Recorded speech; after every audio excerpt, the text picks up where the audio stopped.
설교는 좀 특이하게 음식 이야기를 하면서 시작해 보려고 합니다. 여러분 혹시 추어탕, 장어탕 이런 음식 좋아하십니까? 요즘같이 갑자기 날씨가 쌀쌀해지면은 생각나는 음식 가운데 하나입니다. 그런데 여러분 이 두 가지 음식에는 추어탕, 장어탕에는 공통점이 있어요. 공통점. 뭘까요? 성만 다르고 이름은 어탕이다 이런 시덥지 않은 농담을 던지려는 것은 아니고요. 이 음식을 먹는 방식에 있어서 공통점이 나타납니다. 바로 기호에 맞게 첨가할 수 있는 재료를 그 식당에서 제공해 준다는 거예요. 어떤 것들이 있을까요? 들깨가루, 산초가루, 그리고 부추, 다진 마늘 그런 것들 이렇게 미리 제공해 주잖아요.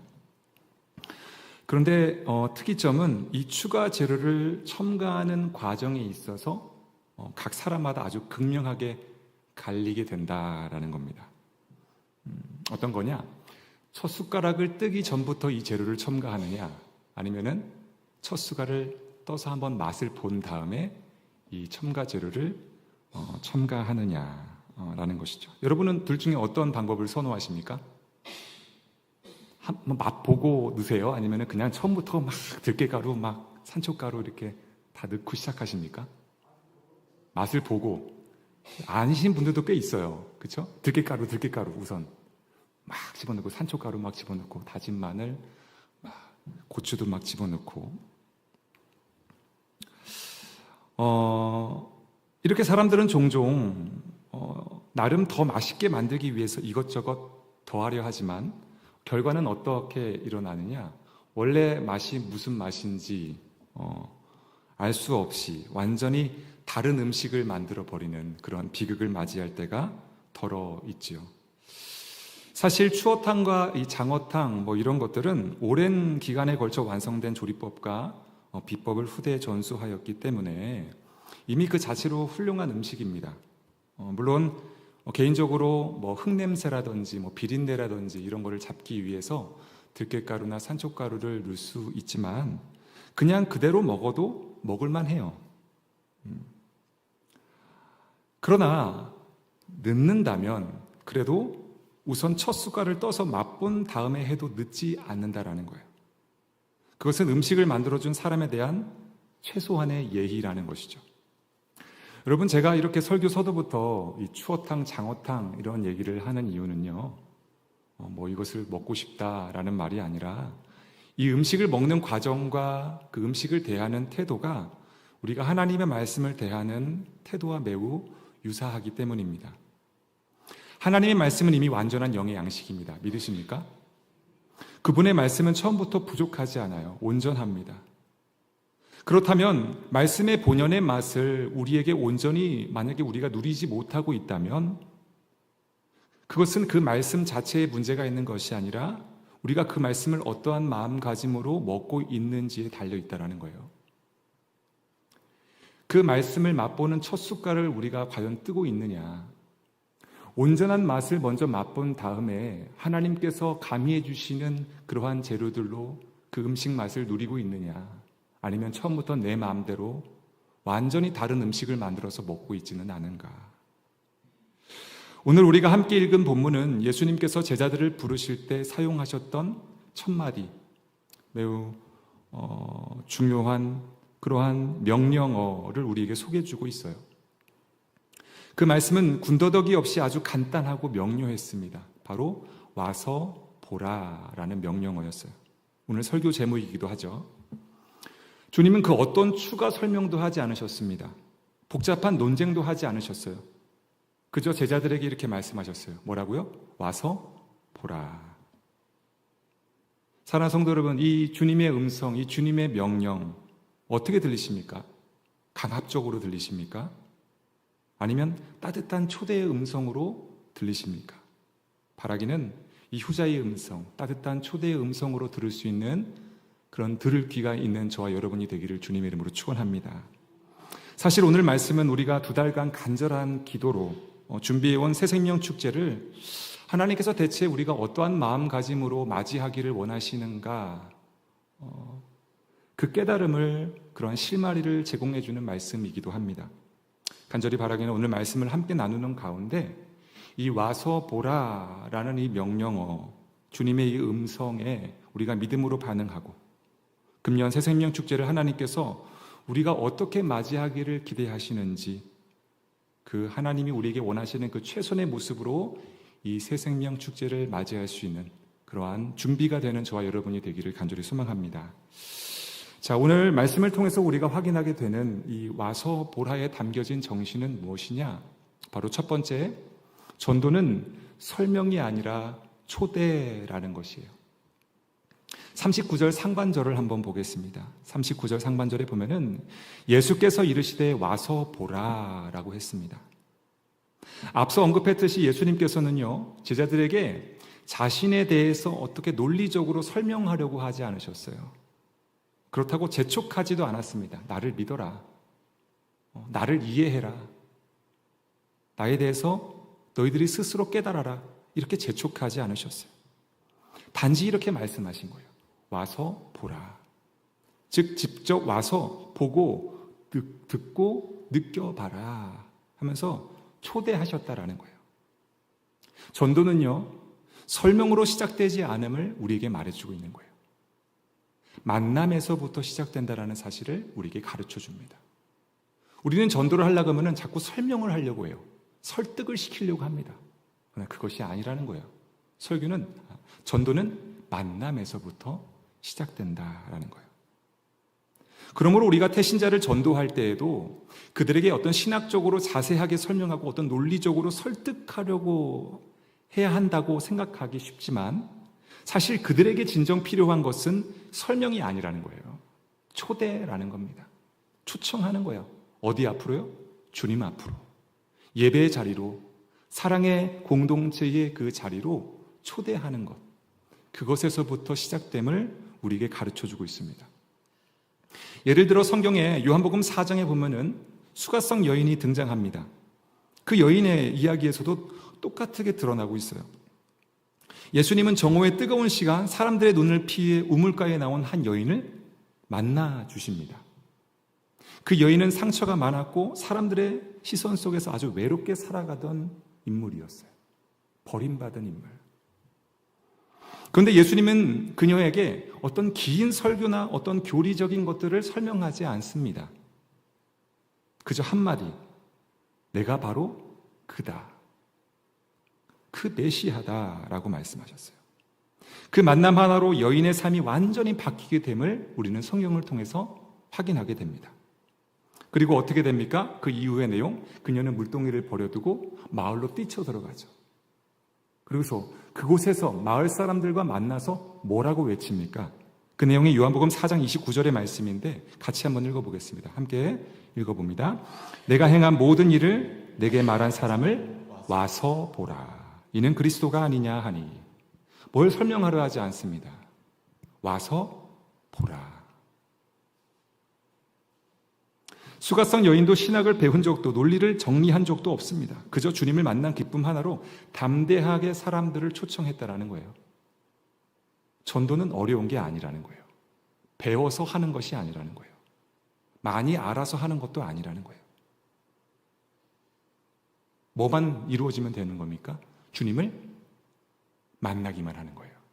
주님을 가서 보기만 하면, 만나기만 하면 전도할 수 있는 그러한 기회가 우리에게 주어지는 거예요. 전도할 수 있게 되는 거예요.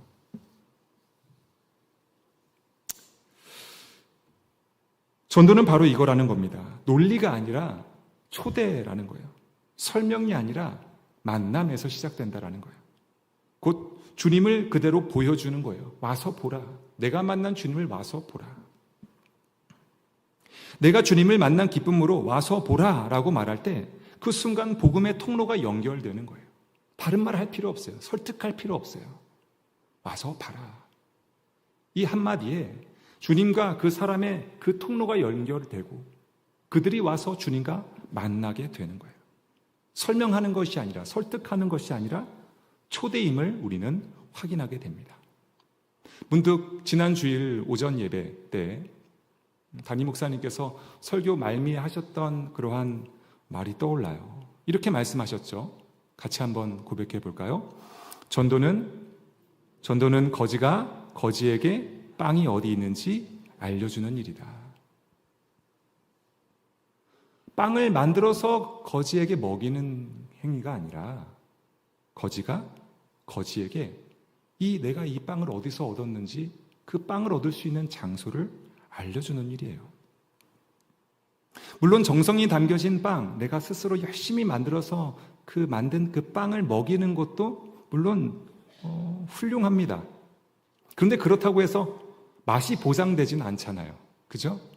아무리 정성이 담겨도 맛이 보장될 수는 없습니다. 과장 한 스푼, 억지 한 스푼을 더하면 어쩌면 상대방이 그 일로 인해서 빵 자체를 싫어하게 될 수도 있어요. 그렇죠? 우리가 빵을 너무 맛없게 만들어 버리면. 그러므로 우리는 명심해야 합니다. 우리는 빵을 만드는 사람이 아니라는 거예요.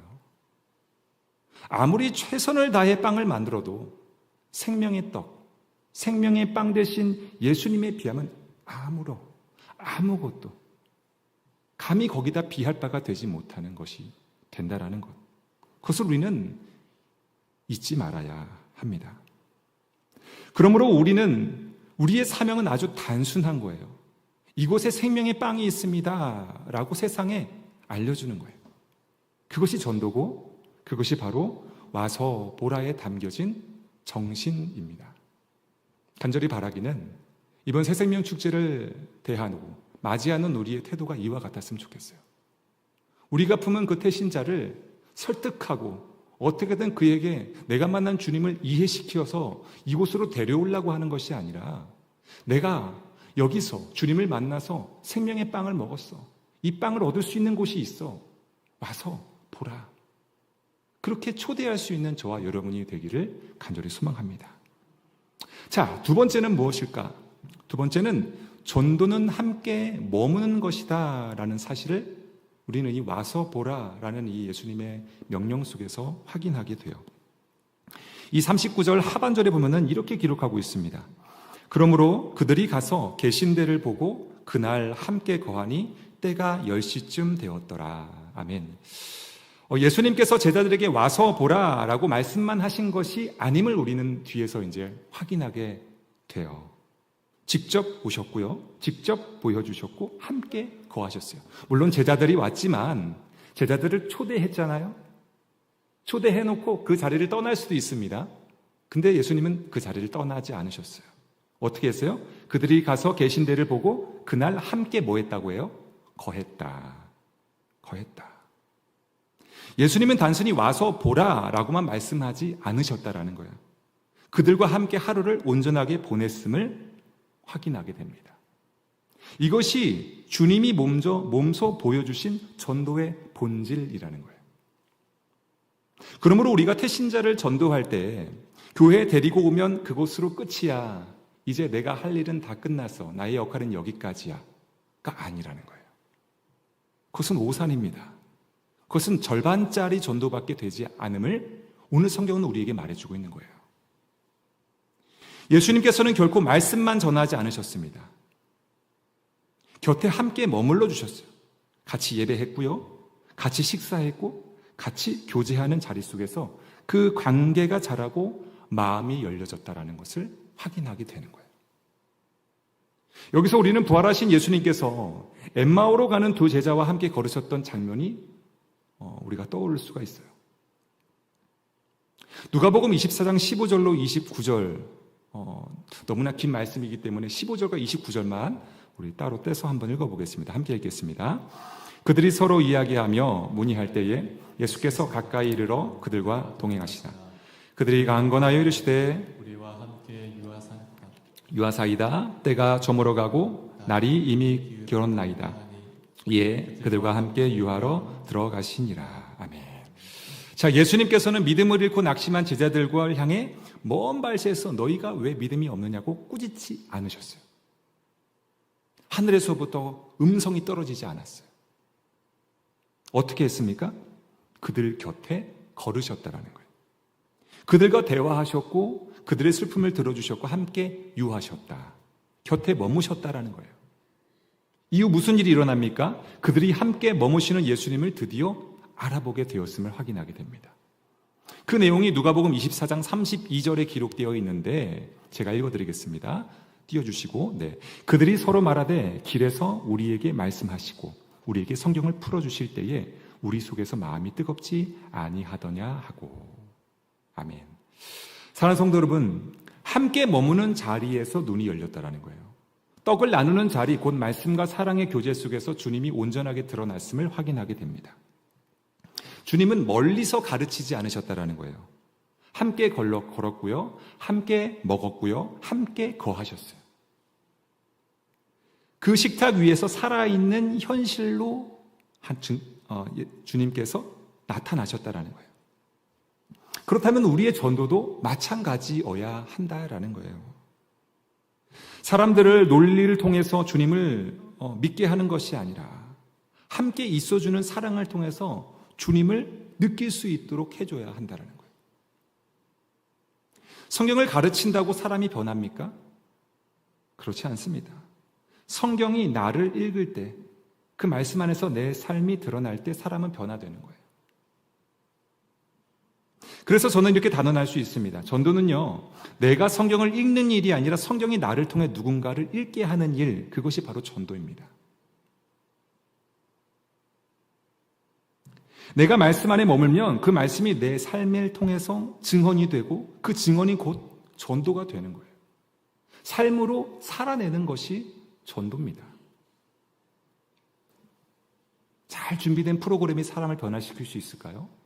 그렇지 않습니다. 사랑과 함께 머무는 삶이 사람을 변화시킬 수 있어요. 내가 태신자 곁에 있어주고 태신자의 이름을 불러주고 그 태신자의 이야기를 들어줄 때 그 영혼은 그 자리에서 함께 계신 주님을 볼 수 있게 되는 거예요. 이것이 바로 와서 보라에 담긴 정신입니다. 그렇다면 이것을 우리가 오늘날 우리에게 어떻게 적용할 수 있을까요? 이제 새생명 축제를 이제 하루, 이틀, 3일, 4일 남겨두고 있는데 우린 그들에게 어떻게 다가가야 할까? 주님처럼 다가가야 하겠죠. 당신이 입술로만 와서 보라 하고 이 자리에 생명의 떡이 있다, 생명의 빵이 있다, 내가 먹으면 그 빵을 먹어라, 그것으로 끝나는 것이 아니라 그들과 함께 그 예배의 자리에 있고 그들과 함께 식사를 하고 교제를 하고 그들과 함께 동행하고 동거하고 함께하는 가운데 내 삶으로 그들에게 주님을 보게 하는 거예요. 함께 머무는 그 행위가 바로 전도라는 사실을 우리는 기억해야 합니다. 예수님께서 그것을 우리에게 가르쳐주고 있는 거예요. 함께 머물러라, 함께 거하라. 이 와서 보라의 정신을 가지고 새생명 축제를 맞이할 수 있는 저와 여러분이 되기를 간절히 소망합니다. 세 번째는 전도는 또 하나의 열매라는 사실을 우리에게 가르쳐주고 있어요. 이어지는 40절로 42절의 말씀을 다시 한번 읽어보겠습니다. 함께 읽겠습니다. 요한의 말을 듣고 예수를 따르는 두 사람 중에 하나는 시몬 베드로의 형제 안드레라. 그가 먼저 자기의 형제 시몬을 찾아 말하되 우리가 메시아를 만났다 하고, 메시아는 번역하면 그리스도라. 데리고 예수께로 오니 예수께서 보시고 이르시되 내가 요한의 아들 시몬이니 장차 게바라 하리라 하시니라. 게바는 번역하면 베드로라. 아멘. 예수님을 만난 안드레는 곧장 형 시몬에게 달려가요. 누가 시켜서 간 것입니까? 예수님께서 자 안드레야 이제 네 형 시몬에게 달려가라. 예수님이 그렇게 명령하지 않으셨습니다. 그저 그 기쁨을 가장 사랑하는 사람과 나누고 싶었기 때문에 안드레는 스스로 자기가 가장 사랑하는 형 시몬에게 달려갔던 거죠. 전도는 누가 시켜서 할 수 있는 것이 아님을 확인하게 되는 겁니다. 어떤 강압이나 의무감으로 할 수 있는 일이 아니라는 거예요. 왜냐하면 전도는 열매이기 때문입니다. 한번 따라 읽어볼까요? 전도는 훈장이 아니라 열매다. 다시 한번, 전도는 훈장이 아니라 열매다. 그렇습니다. 전도는요, 훈장을 다는 일이 아니에요. 열매를 맺는 일입니다. 상장을 받는 것이 아니라 생명을 낳는 일이 바로 전도입니다. 알다시피 열매는요, 결코 하루아침에 맺어지는 결과물이 아니죠. 먼저 주님과 맺은 첫 열매가 선행된 이후에 그 사랑이 또 다른 영혼에게 흘러가고 비로소 또 하나의 열매가 맺혀지게 되는 거예요. 시간이 필요하고 사랑이 필요하고 무엇보다 주님과의 관계가 확실하게 이어져 있어야 돼요. 그래서 전도는 노력의 결과가 아니라 주님과 동행의 결실이 되는 겁니다. 그러면 우리에게 기대하시는 전도의 그러한 모습은 무엇일까요, 주님께서? 강압적으로? 누가 시켰으니까 억지로? 아니에요. 우리가 누구에 붙어 있으면 되는 거예요? 주님께 붙어 있으면 되는 거예요. 우리가 주님과의 관계가 아주 굳건하게 세워져서 흔들리지 않아서 거기서 열매를 맺으면 저절로 그 열매는 또 다른 열매를 맺게 되는 거예요. 주님과 동행하는 그 결실이 바로 또 하나의 열매가 됨을 확인하게 됩니다. 안드레에게 그 열매는 예수님과의 만남이었어요. 예수님을 만났던 그 순간 그는 열매를 맺게 됩니다. 그 만남의 기쁨이 되어서 형 시몬에게 그 기쁨이 전해졌고 그 결과 시몬은 베드로가 되었음을 확인하게 됩니다. 한 사람의 만남이, 주님과의 만남이 또 한 사람의 변화를 일으켰다라는 사실을 확인하게 되는 거예요. 이것이 바로 전도를 통해 맺어지는 또 하나의 열매입니다. 자, 그런데 여기서 전도의 열매는요, 멈추지 않아요. 이어지는 43절에 보면 또 한 사람이 등장합니다. 바로 빌립의 이야기가 소개되고 있기 때문이에요. 43절부터 45절까지 다시 한번 읽어보겠습니다. 이튿날 예수께서 갈릴리로 나가려 하시다가 빌립을 만나 이르시되 나를 따르라 하시니 빌립은 안드레와 베드로와 한 동네 베세다 사람이라. 빌립이 나다나엘을 찾아 이르되 모세가 율법에 기록하였고 여러 선지자가 기록한 그 일을 우리가 만났으니 요셉의 아들 나사렛 예수니라. 아멘. 앞서 안드레는 가장 가까운 가족에게 달려갔죠. 베드로에게, 게바에게 달려갔습니다. 이어서 이 빌립은 가장 가까운 친구에게 달려갔다라고 기록합니다. 여러분, 여기서 혹시 공통점을 발견하셨습니까? 공통점이 뭐죠? 바로 가장 가까운 관계에 있는 사람에게 복음이 흘러갔다라는 거예요. 여기서 말하는 친분, 여러분, 이것은요, 단지 인간적인 어떤 친밀함만을 의미하지 않아요. 내가 아는 사람, 내가 친한 사람을 전도해야 하는구나, 이런 것을 말하는 것이 아닙니다. 앞서 살펴본 것, 함께 머물고 함께 거하는 관계를 가리키는 거예요. 함께 관계하고 함께 머무르며 함께 교제하고 그 관계가 세워진 사람들이 바로 전도 대상자가 될 수 있음을 확인하게 되는 거예요. 말로만, 입술로만, 어떻게 내 머리의 지식으로만, 깨달은 것으로 설득력 있게 그들을 이해시켜서 전도할 수 있는 게 아니라는 거예요. 그렇게 하면 그것은 내 공로죠. 내 능력이죠. 내 힘이죠. 근데 전도는 그것이 아닙니다.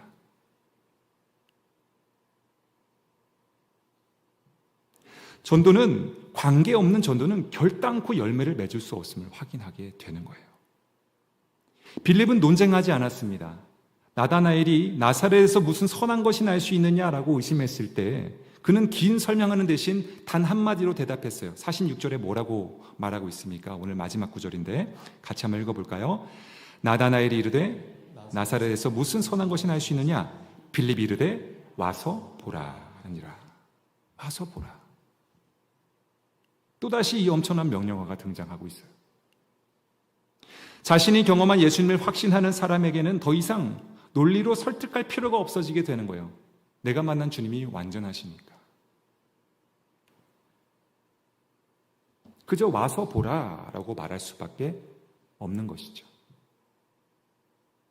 요한복음 15장 5절에 보면 이렇게 기록하고 있죠. 너무나 잘 아는 말씀. 나는 포도나무요 너희는 가지라. 그가 내 안에 내가 그 안에 거하면 사람이 열매를 많이 맺나니 나를 떠나서는 너희가 아무것도 할 수 없음이라.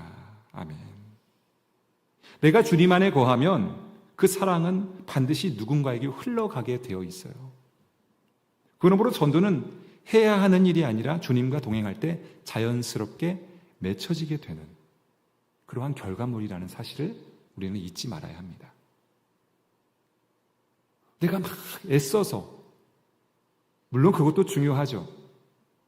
그러나 함께 가야 하는 것이 있다라는 거예요. 선행되어야 하는 것이 있다라는 거예요.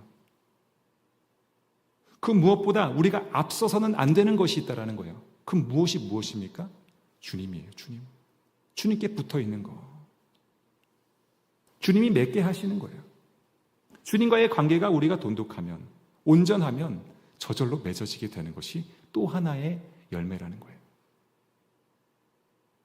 아, 이거 정말 맛있는데 내가 무엇으로 내가 이것을 설명할 수가 없네? 라고 얘기하잖아요. 정말 너무 맛있으면. 그럼 뭐라 그래요? 그냥 나 따라와. 와서 한번 먹어봐. 주님도 동일한 거예요. 우리가 정말 주님으로 인해서 기쁨이 넘치고 그분 때문에 내가 정말 너무나 행복하고 그 무엇과도 주님을 바꿀 수 없다면요. 설명이 필요 없는 거예요. 설명을 할 수가 없는 거예요. 와서 봐. 와서 먹어봐. 그리고 혼자 먹게 할 거예요? 같이 먹어야죠. 같이 예배하고 같이 찬양하고 같이 기도하면서 그 생명의 떡이신 주님을 같이 먹어야죠. 그리고 그 기쁨을 같이 나눠야죠. 근데 그게 되지 않으니까 우리가 정말 예수님을 먹으면서 그 말씀을 먹으면서 예수님 먹는다고 하니까 좀 이상하죠? 말씀을 먹으면서 우리가 너무나 기뻐요. 그 모습을 그들이 우리를 통해서 봐야죠. 우리가 예배하는 모습이 너무나 천진난만하게 너무나 기뻐요. 기뻐 뛰고 있어요. 그 모습을 그들이 봐야죠. 근데 그 모습을 보여주지 않아요. 와서 졸아요. 와서 딴짓해요. 그래서는 안 된다라는 것을 우리에게 말해주고 있는 거예요. 이 안드레와 빌립은요, 아까 말씀드린 것처럼 누군가의 강요에 의해서 그들이 간 게 아니에요. 여러분, 태신자 작정주일에 태신자 작정을 하라고 해가지고 어거지로 적는 바람에 그분들을 이번에 초청하시는 건가요? 아니잖아요. 그렇죠? 지금 이 빌립과 이 안드레는 그렇지 않았어요. 내가 만난 주님, 그 주님 때문에 너무나 이 기쁨을 금치 못해서 너무나 행복해서 내가 사랑하는 사람, 나랑 가장 친한 사람, 나랑 관계 맺는 사람, 내 곁에 있는 사람, 그 사람을 초청한 거예요. 이것은 무엇을 얘기하냐? 나와 친분이 있는 사람만을 얘기하는 것이 아니라 내 주변에 주님께서 나에게 붙여주신 사람들, 나와 관계 맺는 모든 사람들이 바로 전도 대상자라는 사실을 우리에게 말해주고 있는 거예요. 한정되어 있지 않다라는 거예요. 내가 관계 맺는 만큼 그들은 다 전도 대상자가 되는 거예요. 이 사실을 잊지 않는 저와 여러분이 되기를 간절히 소망합니다.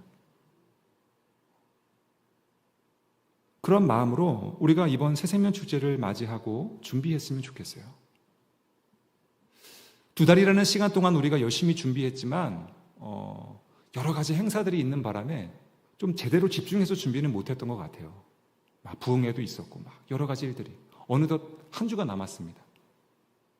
원래 이쯤 되면은 몇 명 정도 데리고 올 겁니다라는 그런 보고가 들어와야 되는데 그것도 온전하게 지금 나오지 못했어요.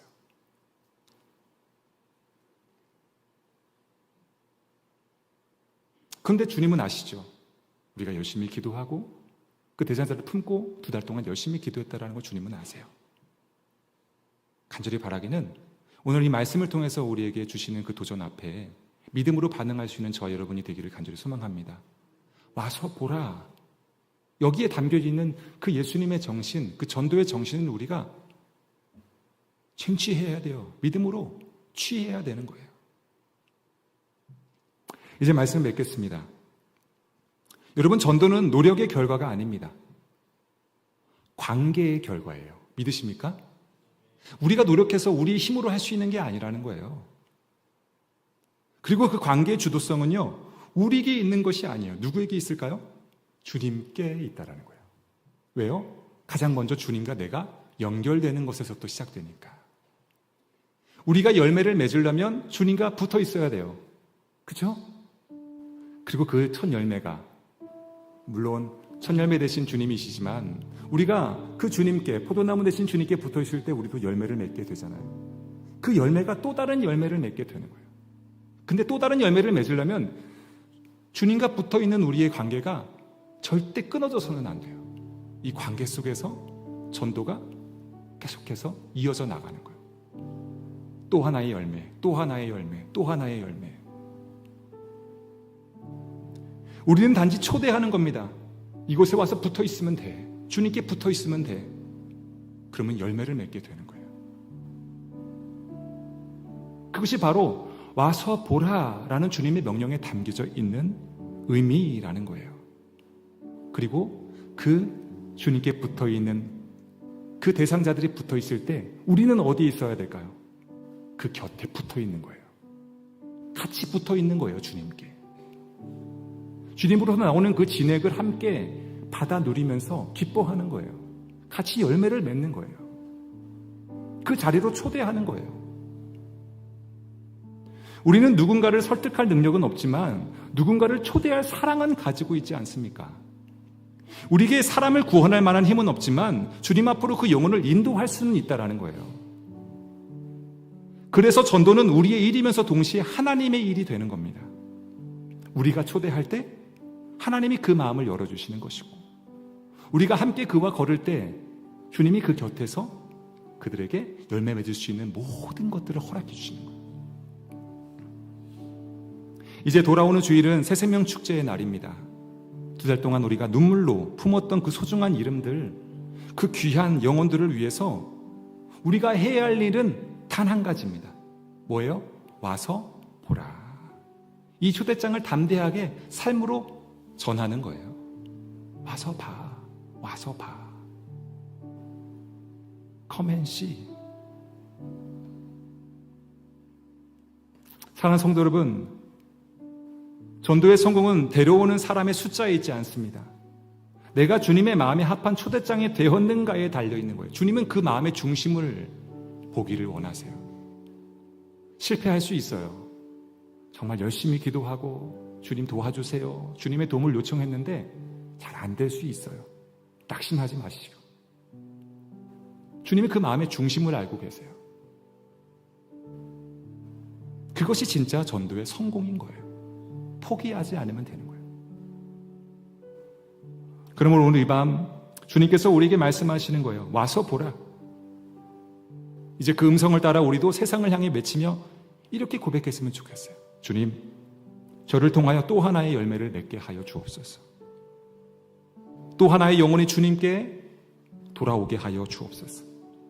이 시간 이 마음에 손을 담아서 우리 함께 간절한 마음으로 찬양의 가사에 우리의 마음과 우리의 믿음을 담아서 고백하고 우리 함께 결단과 다짐의 기도를 주님 앞에 드리는 시간을 갖기를 소망합니다.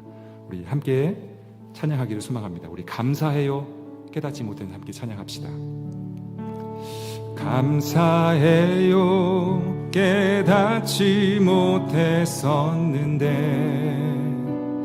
내가 얼마나 소중한 존재라는 걸 태초부터 지금까지 하나님의 사랑은 항상 날 향하고 있었다는 걸 고마워요. 그 사랑을 가르쳐준 당신께 주께서 허락하신 당신께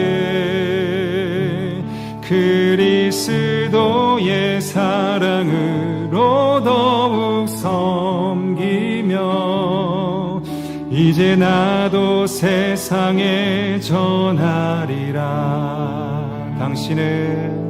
당신은 사랑받기 위해 그리고 그 사랑 전하기 위해 주께서 택하시고 이 땅에 심으셨네. 또 하나의 열매를 바라. 우리 옆 사람 축복하며 함께 찬양할까요? 감사해요, 감사해요, 깨닫지 못했었는데 내가 얼마나 소중한 존재라는 걸 태초부터 지금까지 하나님의 사랑은 항상 날 향하고 있었다는 걸 고마워요. 그 사랑을 가르쳐준 당신께, 주께서 허락하신 당신께 그리스도의 사랑으로 더욱 섬기며 이제 나도 세상에 전하리라. 당신은 사랑받기 위해 그리고 그 사랑 전하기 위해 주께서 택하시고 이 땅에 심으셨네. 또 하나의 열매를. 당신은 사랑받기 위해, 우리 고백합시다. 당신은 사랑받기 위해 그리고 그 사랑 전하기 위해 주께서 택하시고 이 땅에 심으셨네. 또 하나의 열매를 바라시며. 아멘. 사랑하는 성도 여러분, 우리가 지금 드린 이 찬양의 노랫말 속에는 또 하나의 열매를 기대하시는 하나님의 기다림이 담겨 있습니다. 하나님은 지금도 우리를 통하여 또 하나의 영혼이 주님께 돌아오기를 간절히 기대하십니다. 그 열매는 성공이 아니라 한 사람, 그 한 영혼입니다. 지금 여러분 마음속에 주님께로 초대할 사람이 떠오르십니까? 가족일 수도 있어요, 이웃일 수도 있어요, 오랫동안 연락이 끊겼던 친구들도 있습니다. 그 이름을 오늘 가슴에 품으시기 바랍니다. 그리고 믿음으로 기대하시기 바랍니다. 나를 통해 또 하나의 열매를 맺게 하실 주님을, 선하신 주님께 그 일을 주님께서 반드시 이루실 것을 믿으며 주님 앞에 기도하는 이 시간 되기를 간절히 소망합니다. 주님, 나를 통하여 일하여 주시옵소서. 이 시간 이러한 고백으로 주님 앞에 나아가는 이 밤 되기를 간절히 소망합니다.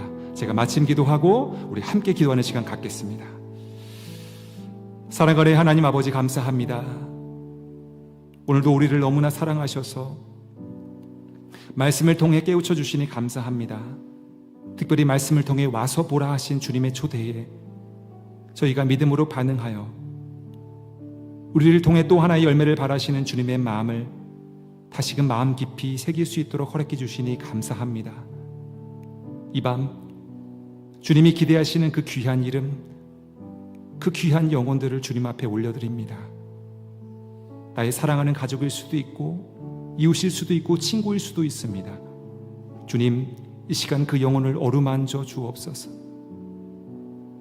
그 강박한 마음, 그 강박한 심령을 주님 부드럽게 하여 주시옵소서. 그래야 다가오는 10월 26일 와서 보라 라는 그 주님의 초대에 응하게 하옵소서. 주님, 그 초청장으로 우리의 삶을 사용해 주시니 너무나 감사합니다. 주님, 우리가 말씀을 읽는 자가 되지 않게 하시고 말씀이 우리의 삶을 읽게 하시고 우리의 삶으로 말씀이 살아나게 하여 주옵소서.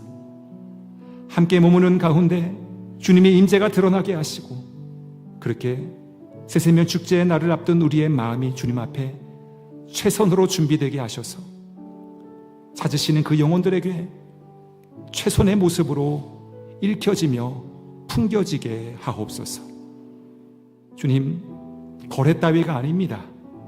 진실한 사랑으로 그 영혼들을 초청하길 원합니다. 행사에 국한되는 것이 아니라 친밀한 관계의 회복으로 나가길 원합니다.